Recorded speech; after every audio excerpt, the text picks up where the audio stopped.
Maomao is an apothecary in the pleasure district. She is quite obsessed with medicines and poisons, but not very interested in other things. She greatly reveres her father, Liumen. She is 19 years old. Jinchi is the emperor's younger brother. Inhumanly beautiful. He cannot get Maomao off his mind, but she always manages to evade him one way or another. His real name is Kazuijitsu. He is 20 years old. He is the son of Basen Gaeshun and an attendant to Jinchi. He does not feel pain as acutely as most people, which gives him far greater physical limits than most have. He is very serious, but that makes him easy to tease.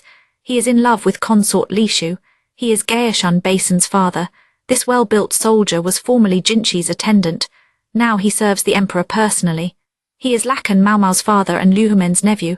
He is a bit of a freak with a monocle. He is a high-ranking member of the military, but his bizarre behavior causes people to avoid him. He loves Go and shogi and is quite good at both.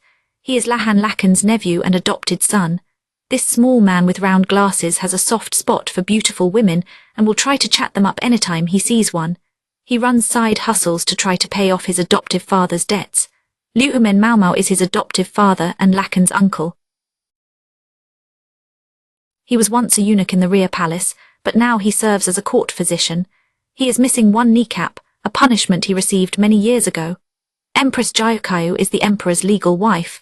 She is an exotic beauty with red hair and green eyes, and she is 21 years old. The emperor is a real go-getter and has prodigious facial hair. He prefers his women well endowed. He is 36 years old. She is Yao Maomao's co-worker. She is 15, but her height and well-developed figure make her look older. She is also NN Maomao's co-worker.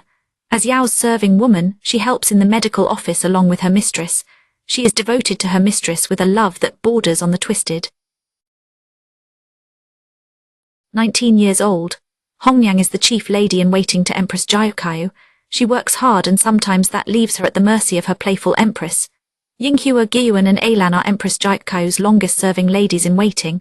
Hakuyu, Kokuyu and Sekiyu are ladies-in-waiting to Empress Jayukayu. They are 3 sisters, each separated by a year. Prologue, make sure you smile. Her mother was always saying that to her. She wanted to be certain her father would be happy on those rare occasions when he visited. She wanted to ensure he would give her that coveted pat on the head. Her mother was not her father's main wife. He was old enough to pass for her grandfather. He had a son by another woman who was as old as her mother. He was more like an uncle than an older brother. Perhaps her older brother did not enjoy having a sister so much younger. His own children constantly teased her, pulling her hair and pelting her with mud pies. It was ordinary childish cruelty. They repeated what the adults said about her. They were always careful to travel in packs large enough that she could not fight back. They jeered at her and called her a concubine's daughter, so she grinned back, the corners of her mouth turned up just showing her teeth. Her brother's children had only known polite, obedient smiles. They stepped back from her. She had simply smiled. What did they see when they looked at her? Their reaction seemed so ridiculous that she smiled even wider. Just at that moment her father appeared. How must she have looked to him covered in mud? He began smiling too. He ignored his grandchildren who were dressed in their finery and came over to his filthy daughter. He wiped the dirt from her face and patted her head. "I'm going to make you first," he said.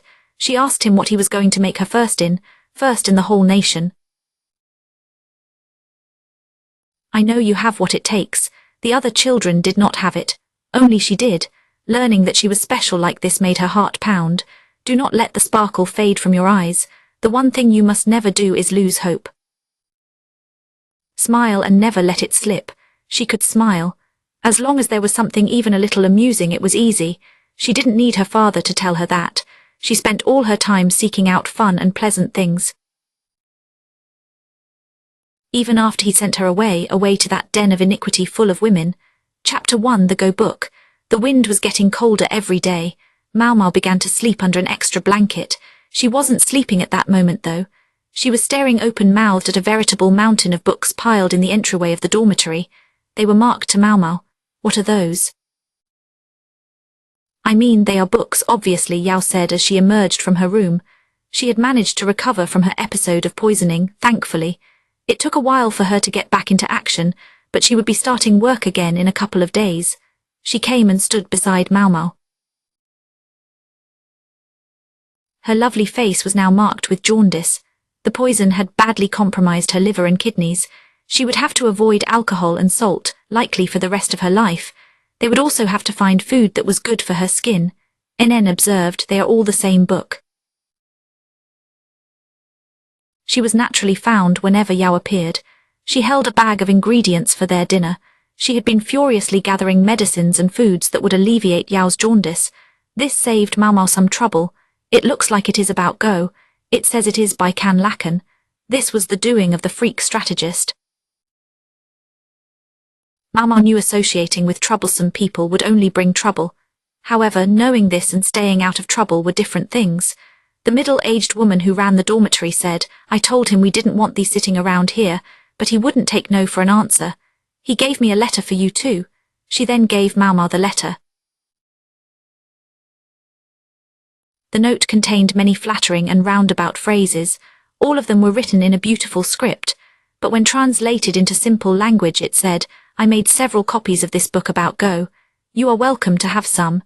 It was clear that he had made a subordinate write it for him. The poor guy, what are we supposed to do with these? Yao asked.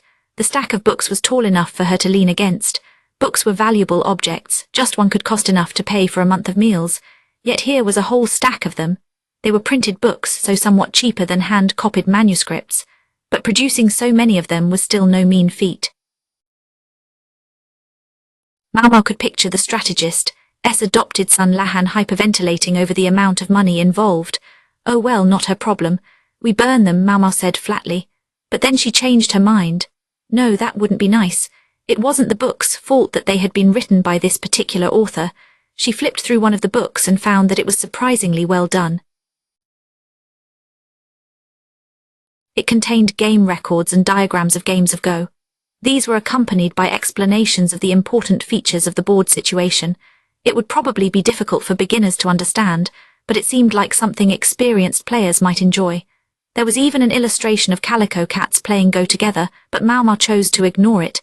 NN was peeking at the book with evident interest. "Want a look?" Maomao said, "Sure."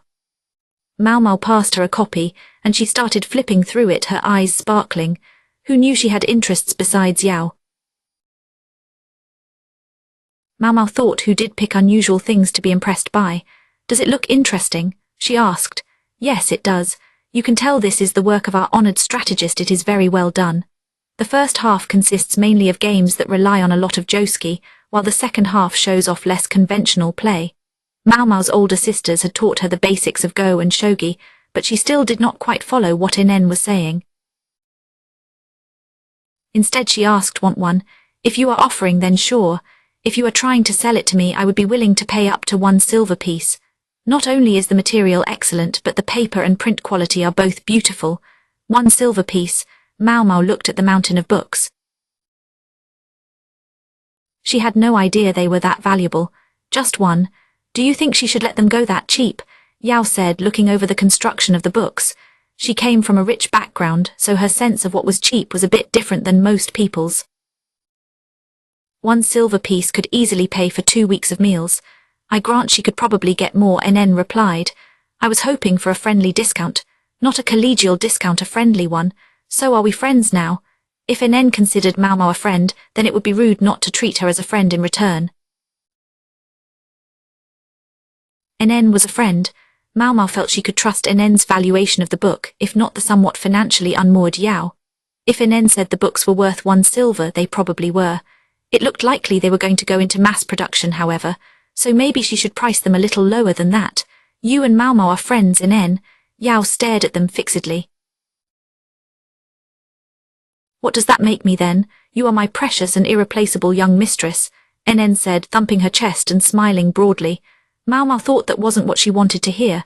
The young mistress's expression immediately turned sour. She seated herself on a chair in the entryway and crossed her legs, sulking. NN said, taken aback. "You can just have the book, NN.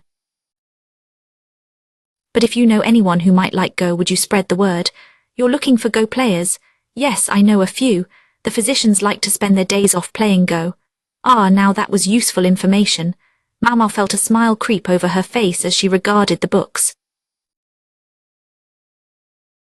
I had a little money in my pocket, so I could buy some valuable medicines. Sheo's shrine maiden had brought a wide variety of items from the west to the capital. The city's richest residents would quickly buy the most exotic items. Soon, however, what remained would appear in the markets. Even there, those imported goods would not be inexpensive, but that is what money was for. Maomao asked, "Do you think you could tell me who those Go players are?" NN responded by pulling a silver coin from her purse. She said, "Here." "Payment, I said I would give it to you. I am happy to pay for it." But in exchange, NN glanced significantly at the pile of books. "Cut me in on the deal." She gestured at the coin. I knew she was a smart one. Maomao gave her a look to show she understood. Just then they heard thumping behind them. Yao was stamping her feet. Foot tapping was not something refined young ladies were supposed to do, but Yao was making a special effort. "Young mistress, don't do that," NN said immediately, getting the reaction Yao wanted. "NN, is dinner not ready yet?" She fixed them both with a scowl. "Oh, I am sorry." "I'll make something right away," NN said and hurried to the kitchen. Maomao looked at Yao, contemplating how adorable she was. She let her hand brush the books. She decided to put them in her room for now. It was going to be tight quarters for a while. "Maomao," Yao said. "Yes." Maomao looked back with a few books already in her hands. "Are you free tomorrow?" "I suppose so, in a manner of speaking. But then in a way I also have work tomorrow." All three of them, Maomao, Yao and NN, had the next day off. Maomao could do what she wanted. She could poke her head in at the apothecary's shop in the pleasure district, or wander around town to see if anyone was stocking any interesting medicines. "It's got to be one or the other," Yao said. "Busy then," Maomao said. "You're free, I know you are." Yao took Maomao by the shoulders and shook her. The young mistress could be so headstrong. Maomao nodded. "Is there something you want to do tomorrow?" In response, Yao's hand went to her cheek, brushing a blotch of jaundice. "I would like to go shopping for some medicine. I thought you would know more about it than NN. "I get it." Yao was 15 years old, an age when young women often worried about how they looked. "Perhaps you would like to shop for some makeup while we are at it." Maomao knew a place that served all the highest courtesans. When a good-for-nothing customer struck them, that is where they went. The shop knew how to hide even the nastiest bruises. Maomao was sure Yao would like her to look her best when she came back to work. "Makeup." Yao looked closely at Maomao. She was studying the area around her nose. "Why do you draw freckles on your face anyway?" They lived in the dorm together. Yao had long ago realized that Maomao's freckles were fake. "Oh, you know," Maomao said. She had decided to stop, but Jinchi told her to continue. Explaining why was difficult, however. Bringing Jinchi into the matter felt risky. Finally, she said, religious reasons. It seemed like the best way to avoid going into details. Yao would not give up, though. "Does it represent some apothecary god or something?" "No, it is a charm, if you will. It helps me grow taller." "Huh, all right." Yao did not need to get any taller, so such a charm was singularly unhelpful to her. Maomao was relieved to see her losing interest. Maomao, it was at that moment that NN entered carrying the evening's side dish. She was looking at Maomao in a way that clearly said, "Please do not lie to the young mistress." Chapter 2, A Jaunt Around Town. The next day, Maomao went shopping with Yao and NN. Their little expedition took them to a commercial district along a main avenue south of the dorm. Shops lined the street. Open-air stalls filled the spaces between them. The place was bustling, busy and alive. "What's that you've got, Maomao?" Yao asked, pointing to a cloth-wrapped package Maomao was carrying. "Some of the books from yesterday," she replied. "I thought maybe I could sell a few copies to the bookstore." She had brought just 3, knowing they wouldn't be interested in a large pile of copies of the same title. "You are selling them?" NN scrunched up her face, just trying to get a sense of the market value. "I see," she said, apparently satisfied. Yao was peering at the sky. "I'm not sure I like the look of this weather," she said. Maomao looked up at the sky, which was heavy with leaden clouds. "You are right, it is strange for autumn. It cannot be a typhoon at this time of year. It is a little chilly without the sun," said Yao, who had a scarf wrapped around her neck. "It helped ward off the cold, yes, but Maomao suspected it was also to hide her jaundice. She knew it must be bothering her. She renewed her resolve to find Yao some good makeup. I would like to start by picking these up, NN said. She showed Maomao a list she had written. The list mostly consisted of fruits and vegetables. Is there anything I am missing? She asked. In response, Maomao looked at Yao. Do you like white rice, Yao? Like it, I guess so. Isn't it just basic food? Let me put it this way, do you prefer to actively avoid other kinds of rice? White rice was rice that had been polished. It tasted far better than unpolished rice, but polishing removed many of the nutrients that made rice worth eating. Maomao's old man had told her that eating unpolished rice would help you avoid beriberi. Are you saying I have to eat unpolished rice? Yao asked. Her frown showed how she truly felt about it. It is not necessarily so, but you should consider mixing things into your white rice. Grains, barley, or perhaps sesame seeds would all give you a broader variety of nutrients. If rice is going to be her staple food, it would be best if she could get a range of other nutrition with it. How about we toss in some buckwheat berries then, mistress? I know you like those, NN said. Maomao made a big X with her hands. NN looked worried. No buckwheat, I'm afraid not, Maomao replied. I can't eat it. Buckwheat gave her hives. The other two women stared at Maomao looking unimpressed. What was she supposed to say?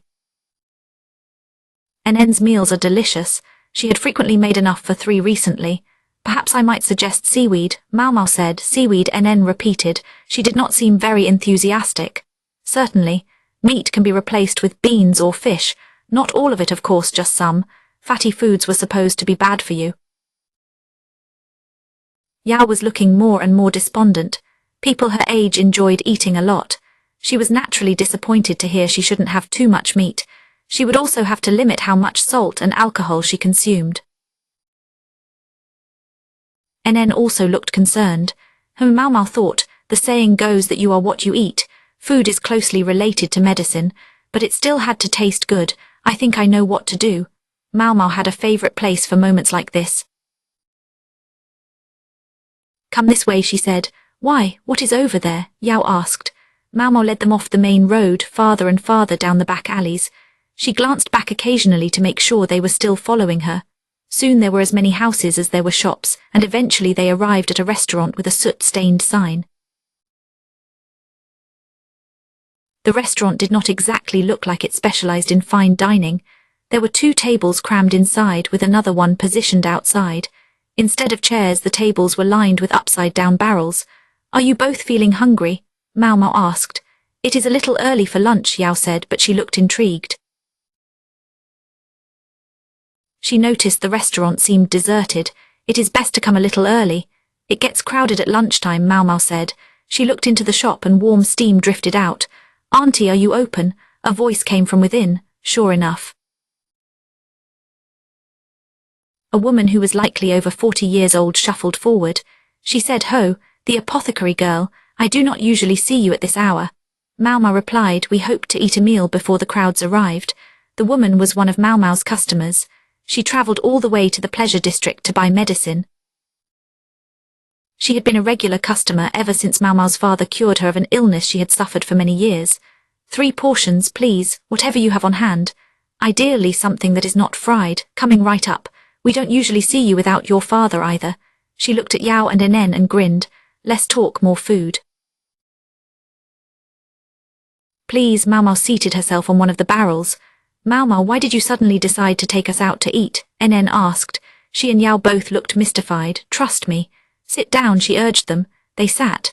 The woman soon brought their food, a pot full of congee and several side dishes.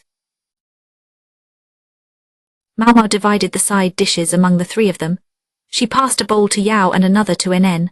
All right, if you don't mind. Yao, always the proper young lady, gestured her thanks and picked up her spoon. She didn't seem entirely sure about this. The restaurant wasn't the cleanest place around. Is this potato congee? NN asked, sipping a spoonful of porridge. Sesame seeds floated in the congee. It included stewed potato. At the first mouthful her eyes opened. Is this potato congee? The sweetness of it must have startled her. Yes, it's sweet potato, Maomao said. These were the very tubers that Lahan's biological father was growing. They arrived from the south and were usually a rare treat. However, this woman's restaurant was able to get a supply through the verdigris house. That is absolutely amazing, Yao said, taking another spoonful. Maomao grinned. She already knew that, you see, and sweet potato with sesame fits perfectly within your diet. You could probably get away with putting some barley or oats in there too. The small amount of salt in the dish was perfect for flavor. However, if it needed a little something extra, minced kelp might make a good addition. Try some of this too, Maomao said, passing her some sticky stewed tofu. It really is wonderful, NN said, almost regretfully. As a confident cook, eating something quite so delicious perhaps touched a nerve. The flavor is so robust, but it never becomes overbearing. That's what ginger and garlic will do for you, the middle-aged woman said, and instead of seasoning we use Xiandan. That is to say, a salt-cured egg is added when seasonings ordinarily would be.